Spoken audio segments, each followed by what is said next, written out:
Welcome to another episode of Financial Security Advice for Canadians. I'm your host, Tom Johnson, a financial security advisor with Cascade Financial Group based out of Winnipeg, Manitoba.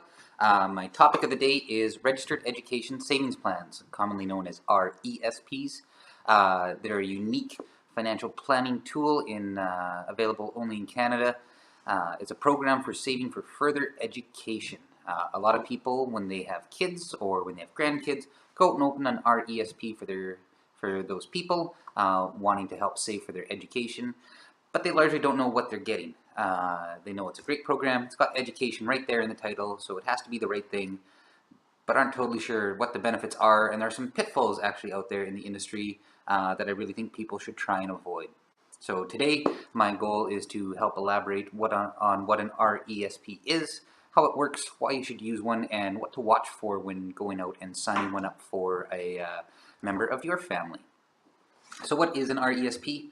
Just like a tax-free savings account or an RSP, it is a label that we are putting on an investment that dictates the tax treatment of that investment. It also comes with some neat perks and programs available only for RESP plans.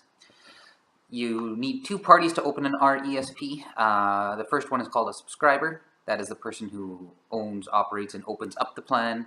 The second is the beneficiary, and that is the person who the plan is designed to provide education money for. So commonly you'll have a parent or a grandparent or an aunt or an uncle as a subscriber, and the beneficiary will be their niece, nephew, child, grandchild, and that's the person who gets the money on the back end if and when they go to post-secondary school.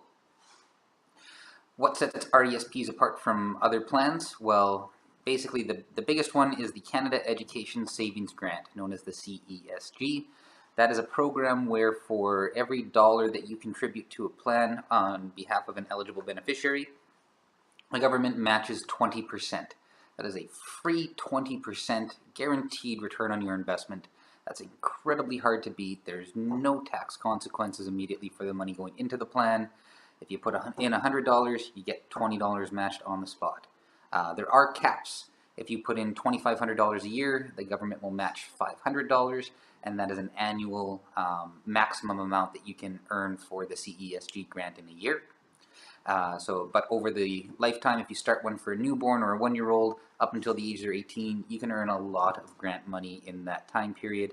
The second factor that is a bonus to the program is the Canada Learning Bond. That's a program for lower income households. If you meet the definition, you get money thrown in by the government every year just for having the account open. So you don't even have to save money in that situation. The government just adds in a Canada Learning Bond to get the plan moving along on your behalf. So really great program. You can't beat free money.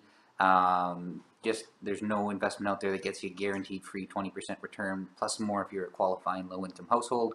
So that's why RESPs are the absolute best program for saving for kids' education. All the investment income inside of the RESP grows tax deferred, so the subscriber doesn't have to worry about getting a tax slip sent to them every year as that investment grows. Another great perk of the plan. And then when the time comes for the money to be used, that grant money, that bond money, that investment earnings, those are taxed in the hands of the beneficiary.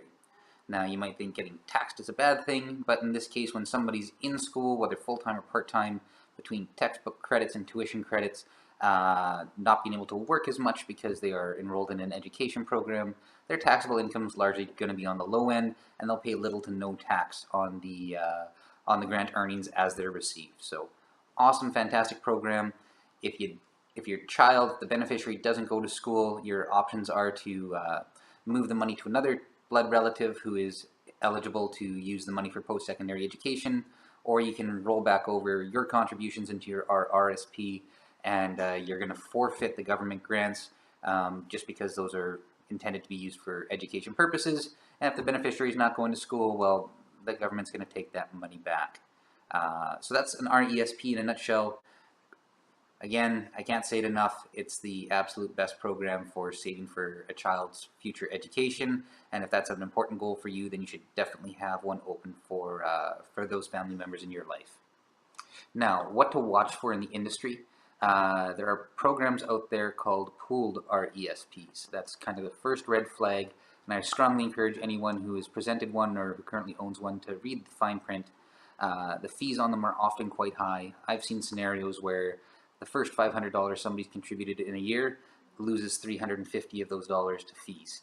That's completely egregious in my opinion, because the fee should just be dictated on the investment held inside. And if you go and buy a low-cost indexed or mutual fund, you're probably looking at expenses under 2.5% per year. And in the case of these ones, you're looking at 50% plus fees in a year, and that just shouldn't be the case. So if you or someone you know is approached by a pooled RESP plan provider, please check out what those fees are. They often have narrower definitions of eligible institutions for going to school. There's clawed back fees on the back end, and it's a kind of program that you should really know what you're getting into before you get into it. So that's my take on RESPs. Thank you for watching. As always, if you have any questions, please check out our website, www.cascadefinancialgroup.com, and I will see you next time.